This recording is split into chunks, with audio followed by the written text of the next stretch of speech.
Bem-vindos novamente e depois de termos visto como funciona de forma genérica a World Wide Web e a Internet, a pergunta que se coloca é, afinal de contas, o que é o XHTML e como criar um documento HTML.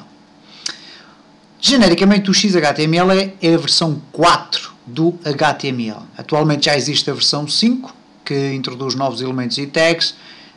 No entanto, é um projeto que ainda está em desenvolvimento e que não está terminado e não estará terminado durante alguns tempos.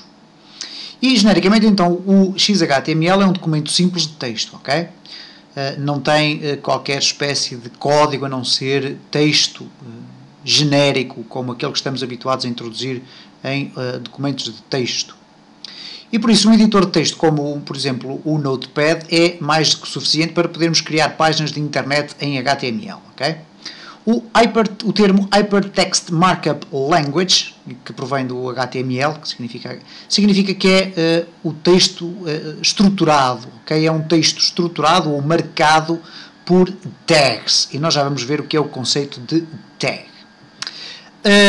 Eu disse então que podemos utilizar o bloco de notas para criar páginas de internet, mas eu sugiro, e até porque é gratuito, a utilização do Notepad++, ok?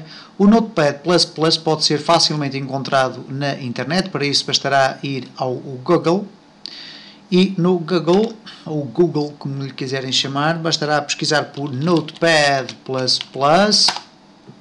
ok? Depois tem aqui a secção de Download. Facilmente encontrarão o instalador, é só descarregar esta aplicação e instalá-la no computador e rapidamente ficarão com um software muito interessante para criar páginas de internet, para codificar, isto porque enquanto o bloco de notas, enquanto que o Notepad normal é um editor de textos extremamente simples, praticamente sem qualquer ferramenta para formatação de texto e por aí além, o Notepad++ é exatamente uma versão do Notepad bastante mais avançada, que tem aqui um conjunto muito vasto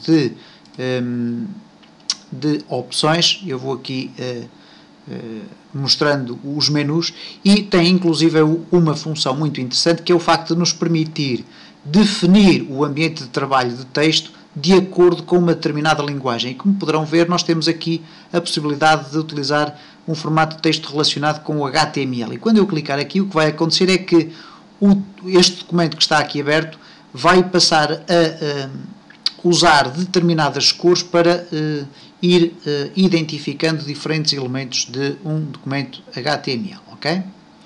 Sempre que um ficheiro de HTML é criado, ele deve ser sempre gravado com a extensão ou HTML ou HTM. E reparem, pelo simples facto de eu ter selecionado Language e depois ter escolhido o HTML, quando eu for tentar gravar este ficheiro, Save As, ele automaticamente vai pedir-me aqui um ficheiro do tipo HTML, HTM, SHTML e por aí fora. Ora, as extensões mais comuns é HTML ou HTM. Preferencialmente é utilizado o HTML, a extensão .html, ok? Portanto, os nossos ficheiros de programação em HTML ou XHTML vão ter então a extensão .html, ok?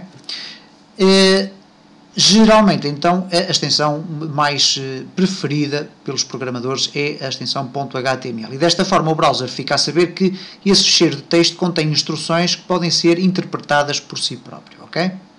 Outros ficheiros têm as suas próprias extensões, como é o caso das imagens, JPG, PNG e por aí fora, GIF, ou outras linguagens de programação, como é o caso, por exemplo, do PHP, que tem ficheiros com a extensão .php, ou ainda o formato da sublinguagem de programação, se assim quisermos considerar, que é o Cascade Style Sheets, que tem ficheiros com a extensão .css, de Cascade Style Sheets.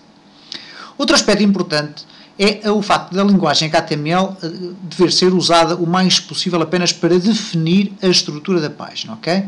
E é aqui um dos aspectos importantes do XHTML, é que ele deve ser utilizado apenas o mais possível para definir a estrutura da nossa página. Tudo o que diz respeito acerca do aspecto da página deve ser feito então através de Cascade Style Sheets, isto é, de CSS. Os Cascade Style Sheets podem ser inseridos diretamente no mesmo ficheiro HTML, ou o que acontece mais comumente é estarem localizados num ficheiro à parte e depois serem importados para a nossa página, ok? Portanto, basicamente e resumindo, HTML servirá para estruturar o documento e o CSS, o Cascade Style Sheets, para a formatação do documento. E quando eu falo de formatação, falo essencialmente do posicionamento de alguns elementos, essencialmente das cores, a escolha do tipo de letras, etc. As duas principais vantagens do uso do Cascade Style Sheet, que não faz parte do conteúdo desta lista de vídeos, é o facto de clarificar um pouco melhor o texto HTML. Isto é, não enche o texto HTML de atributos desnecessários. E então a possibilidade de concentrar no mesmo ficheiro todas as configurações relacionadas com o aspecto visual da nossa página ou das nossas páginas. Portanto, o Cascade Style Sheets tem esta dupla funcionalidade. Limpa o código HTML de todos os atributos que têm a ver com a criação ou a formatação do aspecto, seleção de cores, criação, formação ou escolha das letras, por aí fora. Liberta-nos, portanto, o texto desse tipo de atributos e, ao mesmo tempo, permite-nos concentrar em apenas um ficheiro muitos atributos que podem ser reutilizados depois em outras páginas, ok? Finalmente, será que necessitaremos de um web server para experimentar as nossas páginas? Como bem se lembram, nós falámos aqui num dos vídeos anteriores que as páginas de internet estão alojadas num web server, um servidor de internet. Não, neste caso nós não necessitamos de um web server, simplesmente pelo facto de que a linguagem HTML, assim como o Cascade Style Sheets, são designadas por tecnologias server-side.